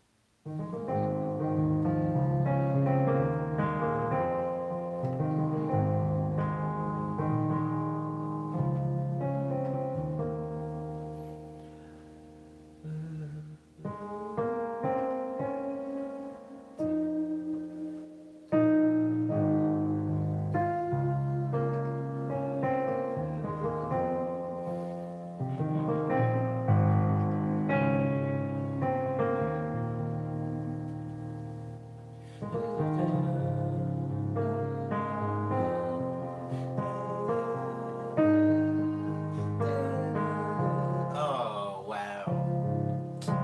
They should have let me play piano in church. What on earth? Should have been freaking. I'm done talking about church people. Enigma says, Omni, ever heard of 216 MP3? I don't know what that is. I've never heard that. Is that a funny joke? Or is that like. What is that? Omni, do you see Simon is going to do a 420 stream? I did see that. Oh my god. I forgot Liano was like in the scene. I'm still not used to like hearing scene things in my stream. This is my escape from the scene, Liana. Don't bring that stuff up here. No, I did see that. I did see that. When they were like announcing some like like nickel and diming us with just like little crumbs of who was going to be playing. I was like, oh, I wonder if they're going to be involved. And I thought that that was kind of weird because I would argue that those two things, Liana, were separate, right? Like Simon was over here in the Jack world and the nonstop pop world. SPF 420 was over here, and there was a lot of people that like bounced between the two, artist wise, like me, Maxo, and Divio, and also like fan wise, like people that were watching both. But the two things never really did this. They never really came together. So saying that is kind of weird to me. Um, word. I don't know, but I was on YouTube, and Speed Dream was in my recommends. Will you ever put it on Spotify? Oh, that's actually a really, really good question. I get asked that quite a bit, and I am glad I get asked that a lot because it means that people still care about it. The reason that the Speed Dream is not on Spotify is because Speed Dream involves a lot of different artists and some non-artists. Like if you listen to Speed Dream, there's a lot of voice acting that's not me. I do portray a couple of the characters, but a lot of the other characters aren't me. And so if I ever put it on something that is monetized, like those videos that you watched on YouTube are monetized, as well as the SoundCloud links to the song, they're not monetized. So if I put it on a platform where they are monetized, I, in good faith, wouldn't feel comfortable putting it up without making sure all those other people were somehow cut in on the royalties, which, by the way, is just because I'm very nice, because I could put it up if I wanted to. But I don't want to do it without cutting in all of those people. Some of those people, one, I don't really talk to anymore, and some of the people also, oh, let me back up. Some of those people I don't talk to because we just had a falling out or they moved on to a different point in their life and we're not tight anymore. Some people I actively don't have a relationship with anymore. Like it's gone sour. And so putting something like that up on Spotify, I would have to reach out to those people to go, hey, I need this, I need your PayPal information, I need these forms signed. And there's just quite a few people that I would need that information from. And some of those people either haven't gotten back to me, will not get back to me, or I haven't even reached out to yet. So it's like, it's a money thing is why I haven't put that on Spotify. Not because I feel like I would truly, honestly get in trouble for doing it, but because it would like weigh on my conscience if I put that out there and somehow didn't make sure everybody was like taken care of or lined up. So that is why Speed Dream is not on Spotify. King Cake, yes, I am on Spotify. This person is talking about a very specific album that I released. Whew. Word. Cloudless is leaving. We should all be leaving. This stream is almost 2 hours in. I released a new song called The View. I used to have an acoustic version of it. It was like a...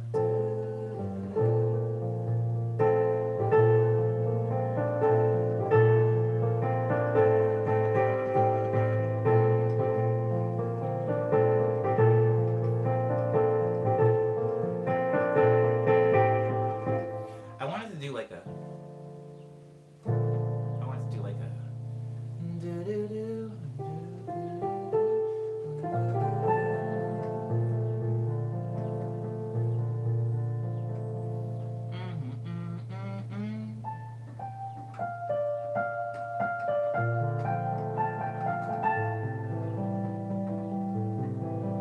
The acoustic version of it would sound different. But I can still play it, right? The song is called The View. That song is my most recent song to come out. It's on a body of work called Lazarus. So check that out. I guess just search Omni Boy The View or Omni Boy Lazarus, and then it'll pull it up if you like Google that. But it's also available on Attack the Music's Bandcamp page. This is kind of funny, right, Enigma? We're on opposite ends. So this is your end of the day stream, and this is my beginning of the day stream. Okay.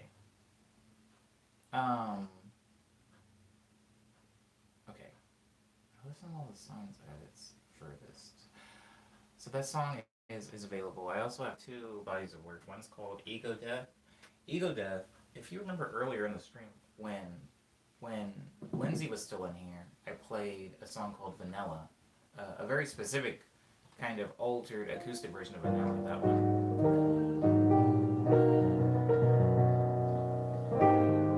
No, no.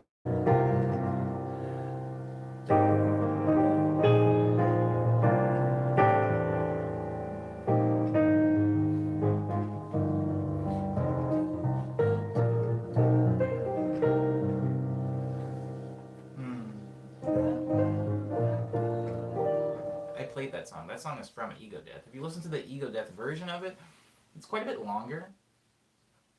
It's quite a bit longer, and it has vocals in it. That's something important to notice. The name of the track, Vanilla, actually is an excerpt from the lyrics, so it does have vocals by me in it. And that's a very ambient song. I would argue that the version I play on piano is even more complex and upbeat than the version that I recorded and released digitally. So that's on a ambient body of work called Ego Death, and I also have some songs that are on a more upbeat body of work called Quick Breath. Songs like Not on My Watch. I saw that people recently were sharing my video, Dizzy Duck. I don't know why it got more attention again. Maybe it was showing up on people's like several years ago you did this. And so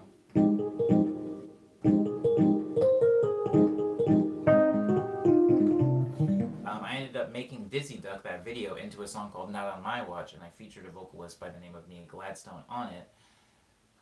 And that's on a body of work called Quick Breath. Now, Quick Breath and Ego Death were actually supposed to be one album, but I split them in half and I put all of the chill ambient songs on one body of work and I put all the upbeat songs on another body of work called Quick Breath and Ego Death separately. And you can hear those on Bandcamp, SoundCloud, Spotify, iTunes, Apple Music, Google Play, Amazon MP3, Tidal, Brew, Deezer, Pandora, Napster, and YouTube, which you're already on.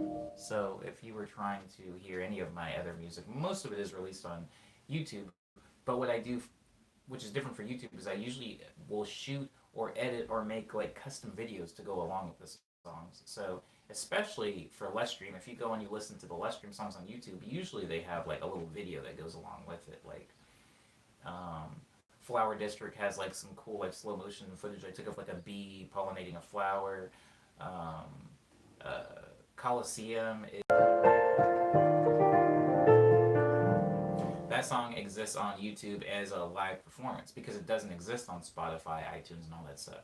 Some other songs that are similar, where I have a live version of them here on YouTube exclusively, is the Quarantine series, and also my song Hush Hour that I usually use as a closing for the stream. So, whew. Jesus. I'm exhausted. What did I say? I said that those things are available on all those different platforms. As far as videos, I record different videos for the different releases.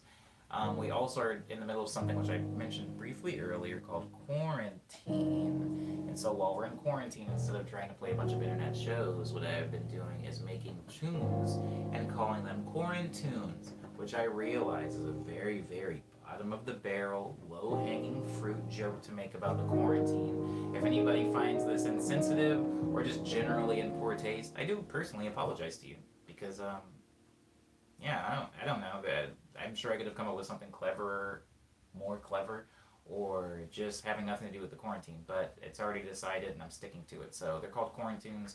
We've done 3 of them so far. I upload a new one every Tuesday, and since we're 4 days away from Tuesday, expect to see another one up on Tuesday. I'm already finished doing it. If you were in the 100th stream, we made a song called Shut Up and Drink Some Juice, or V8. I have a video to it now that's not going to be under that name, but some of you that were in that stream will recognize the song in the video as such. That's a lot of news. I'm still not done with it. So as far as tours and merch releases and shows, I don't have anything to announce because I'm waiting until there's a more opportune time to actually start organizing and announcing those things. So thank you everybody for being very patient with me. Audrey says, wait up to me. Make 116 minutes. What? Oh, make it to 116 minutes. Aren't we past that? No, we're not. What would 116 minutes be? 90 is an hour and a half. I don't feel like doing that math right now. I'm sorry. My brain is like literally a bowl of soup right now because I'm trying to figure out if I've gone through all the news. All that stuff is going to come back after we start getting to a better place as a country. I feel like right now, I and my career probably shouldn't take priority over whatever's going on. So I'm trying to be as realistic and settled back to allow people to have that time. It's an hour and 56 minutes. We're there actually. We're at an hour and 56 minutes. But I'm gonna definitely pass that because I still have to do Hush Hour, and I'm not done with news yet. Wait, I am done with news. That is the news. One more thing, so not completely. This is Friday, guys. Hope everybody has a good Friday planned or had a good Friday. But that means that there will not be a stream for the next couple of days because I do not stream for Morning Medley on the weekends. Occasionally I will do like an Instagram stream or something weird on the weekends, but Morning Medley is only for the weekdays. So this is the last stream of the week. I will see you guys here on Monday again to continue the Morning Medley series. We have now decided, I guess, that every 10 streams there will be a production stream. So the next production stream will be next week when I hit Morning Medley number 120, which, if you remember from earlier in the stream, is the fastest I've ever driven a car. Maybe I'll make the song themed around that car trip.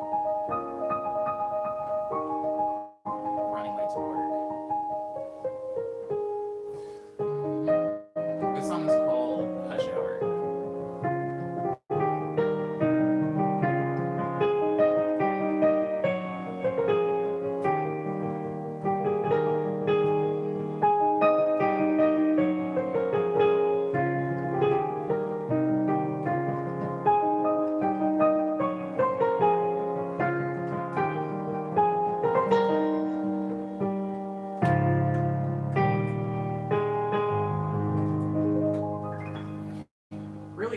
Really quickly, thank you, John, for thanking me for the stream, and you're welcome. Discord says, would you go to Hawaii? Would you go to Hawaii when you on tour? I have been to Hawaii on tour. I went to Hawaii on tour in 2018, on the way back from my Japan dates. So the answer to that question is yes. I don't know when I'll be returning though, because again, I'm not thinking about tour right now with the state of the world. I don't know when I'm going to get anywhere right now. What was the ending song's name again? Gabriel, it's called Hush Hour. Hush Hour. It can be found on my YouTube in its entirety. It is not on any platform. It's kind of like a stream exclusive, or at least a YouTube exclusive, I should say. Okay. People never toured to Alaska, and it kind of sucks. I feel you, Opal. I feel you because I used to live in a town that people would never tour to, and I had to drive several miles if I wanted to ever see a band, which I did because I wanted to see several bands. But I understand what it's like to live in a place that people very rarely tour to. I do want to take just a quick second, and I know you're not blaming the artist, Opal. I know that's not what you're doing right now, but I want to take a quick second to make everybody in the stream realize or try to communicate that when somebody is going on tour, it's a very complicated system. And there are a lot of hands in the pot. There are a lot of people involved in the tour. It's not just the artist deciding to go someplace to play a show. If an artist, and I'm not projecting myself into this position, so I'm saying if an artist is online and they see somebody or somebodies say, yo, bro, come to Brazil, you got mad fans out here, we would love to see it. The artist can't simply go to Brazil and play a show for all these fans. Unfortunately, in the music industry, music is one of the least important things. The industry takes priority over the music itself. And I know I have amazing fans in, I don't know, Taiwan or in the UK or in South America, Central America, but the act of actually getting there, it doesn't matter if I have good music or good fans there. A lot of other things have to happen. And so, as much as I would love to play in Alaska, maybe I will someday, but it's very difficult for reasons that me and you, Opal, can't really help most of the time, you know? But thank you for being understanding of that, and I'm very sorry that you do live in a place that doesn't get too many touring acts. I imagine it's rough. I mean, even when I lived in the town in Arizona, it wasn't as remote as Alaska is, so I can only understand a fraction of what it is you're going through.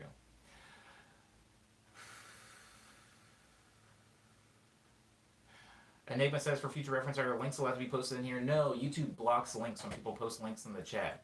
This is a problem we've had for a while when people try to share links to their own art in the chat. It's not me trying to block you from posting links in the chat. YouTube has their own weird thing. People even couldn't post friend codes. They had to put weird like lines in their friend code to post it, or else YouTube would block the comment when people were like trying to play Animal Crossing with each other. I apologize for that. I'm going to see what I can do to maybe try to remedy that, but most of it is out of my hands, Enigma. Thank you, everybody, for being respectful to me. It means a lot. There's a lot of you that come through here. Some of you are regular and understand me. Some of you not so much. So the fact that strangers and frequent denizens of the stream are just frequently, not frequently, but always respectful is, I appreciate that a lot. And also thank you for being polite to each other. You guys don't know each other? I've met some of you. I've met one of you. I've met Liana. Yeah, I've only met one. Wow. Anyways, I've met one of you, and the one I met was amazing. So I assume all of you are, but you guys haven't met each other for the most part, so I'm glad that you guys are able to be polite to each other. It does, it helps the stream. It helps the stream. Jacob Hall says, what city? Which is not a complete question. I don't know how to answer that. If you're asking what city I live in Los Angeles. If you're asking what city I would be touring to, there isn't one. If you're asking what city Liana lives in, I don't feel comfortable giving that out. King Cake says, okay, just wanted to finish letting my still on dogs. Dogs taste the treat. It seems like it's almost like a joke at this point. Goodbye to your dogs and goodbye to you also, King Cake. Maddie, thank you. Thank you. Cass says, if Tom is about next time, I'm in London. Oh. We'll go for a beer, dude. Aww.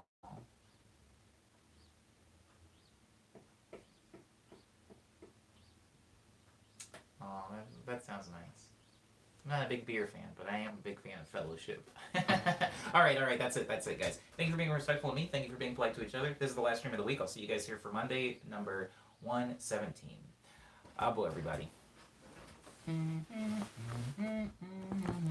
oh my god. How does that happen every time? Oh my god, I